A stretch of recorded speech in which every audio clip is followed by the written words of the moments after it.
क्या हमारे देश की इकोनॉमी कोलैप्स करने वाली है?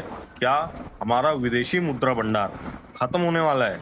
क्या हमारा हाल भी आने वाले टाइम में श्रीलंका और बांग्लादेश की तरह होने वाला है? ये सारे सवाल उठ रहे हैं महामानव की एक स्पीच के बाद जो उन्होंने तेलंगाना में दी। ये देखते हैं उन्होंने अपने भाषण में आखिर क्या कहा। विदेशी मुद्रा बचाने के जो भी रास्ते हम लोग अपना सकते हैं, हमें बचाना होगा।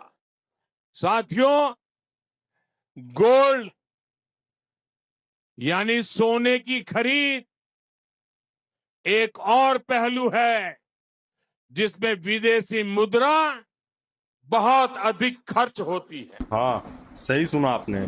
महामानव ने कहा है कि सोना मत खरीदिए। तो जो लोग भी अपनी बहन बेटियों की शादी इस साल में तय करके रखे हैं, उनका क्या होगा? और दिवाली जैसे मौके पर जब सोना खरीदा जाता है, सबसे ज्यादा सोना खरीदा जाता है, उस वक्त देश के लोग क्या करेंगे? इसमें सवाल ये भी उठता है कि अगर देश के लोग, देश में रहने वाले लोग सोना नहीं खरीदेंगे, तो जो लोग इस व्यापार में है, जिनकी सोने की दुकान है, जो सोने के कारीगर है, जो लोग डिजाइन बनाते हैं, जो लोग सोना बनाते हैं या जो लोग सोने की खरीदो फरोख्त करते हैं, उनका क्या होगा? उनका घर कैसे चलेगा एक साल तक? इस बारे में महामानव ने कुछ भी नहीं कहा। इस देश में सोने की करोड़ों दुकानें होगी और उस दुकानों में कई लोग काम करते होंगे। आपने एक भाषण देकर एक झटके में कई लोगों को बेरोजगार कर दिया।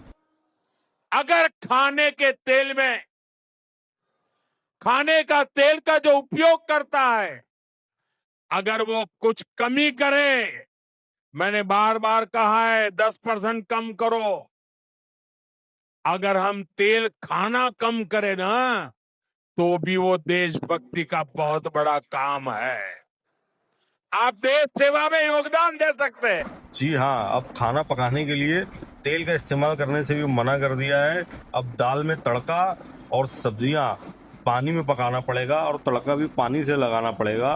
पहले गटर और नाली से गैस तो ले ही रहे थे। महामानव यहीं नहीं रुके। इसके बाद महामानव ने किसानों से अपील की है कि बाहर से आने वाले पेस्टिसाइड, केमिकल और फसल के लिए खाद का इस्तेमाल ना करें। पहले ही हमारे देश का किसान बाहर की खाद और बाहर के केमिकल की वजह से ज़्यादा फसल उगा पाता है, उसके बाद भी इतना कम कमाता है कि खुदकुशी करने पे आमादा है। और अब ये भी इस्तेमाल करना बंद कर देगा तो हमारे किसान का आखिर क्या होगा? विदेशी मुद्रा की खपत वाला एक और सेक्टर हमारी खेती है। हम बहुत बड़ी मात्रा में बाहर जब देश बर्बाद होने की कगार पे है, तब महामानव को याद आ रहा है कि धरती माँ के ऊपर अत्याचार नहीं करना चाहिए केमिकल और बाहर की विदेशी खाद डालकर।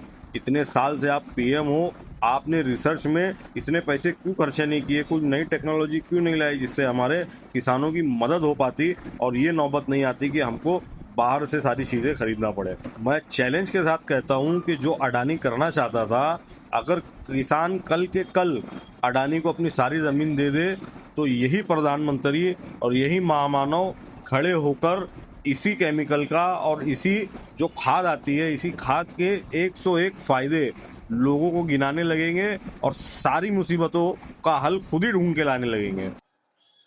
पेट्रोल डीजल का संयम से इस्तेमाल करना। साथियों, हमें पेट्रोल डीजल का उपयोग कम करना होगा।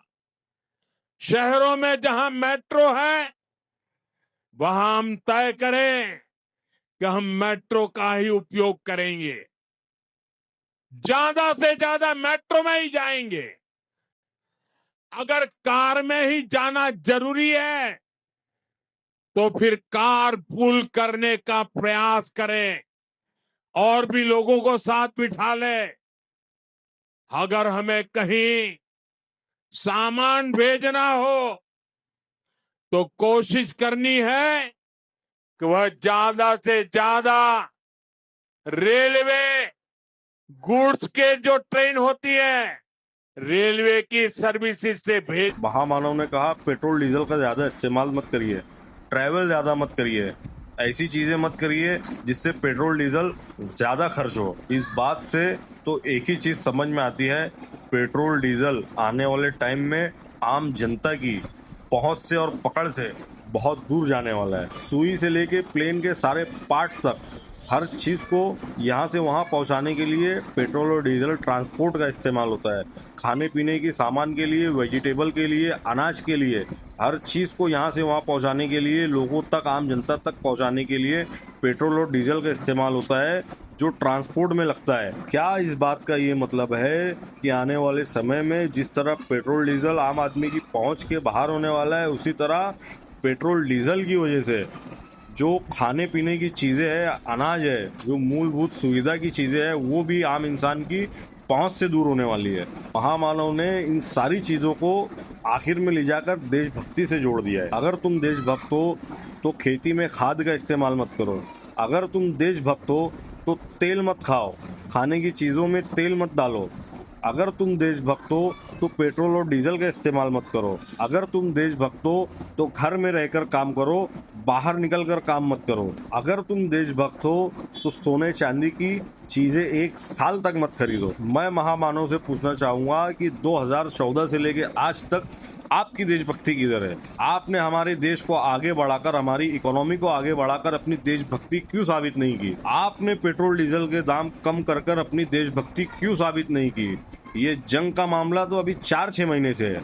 आपने अनाज के और खाने पीने की चीजों के दाम कम करके अपनी देशभक्ति क्यों साबित नहीं की? आपने 2014 से आज तक हमारे फॉरेन रिजर्व को बढ़ाकर अपनी देशभक्ति क्यों साबित नहीं की? आज हमारे देश को इतने बड़े संकट में डालकर हर बार की तरह इस बार भी आप अपने कदम पीछे खींच रहे हो और अपनी जिम्मेदारियां लोगों पर डाल रहे हो। खुद 12 महीने में 11 महीना विदेश में रहते हो और 1 महीना जो देश में आते हो वो भी चुनाव के प्रचार के लिए आते हो, जब भी जिस स्टेट में चुनाव रहता है, और देशवासियों को कह रहे हो कि कहीं घूमने के लिए मत जाओ, कहीं बाहर मत निकलो। आज के टाइम पे हमारे देश का जो हाल है और जो हाल आने वाले टाइम में होने वाला है, इसके जिम्मेदार सिर्फ महामानव और बीजेपी नहीं, इनके जो समर्थक है, इनके जो अंधभक्त है, वो भी इसमें सबसे ज्यादा जिम्मेदार है। अगर आने वाले टाइम में हमारा देश कोलैप्स करता है तो अंधभक्तों याद रखना, जितने बीजेपी सपोर्टर है, जितने अंधभक्त है, जितने मोदी सपोर्टर है, सबको ये देश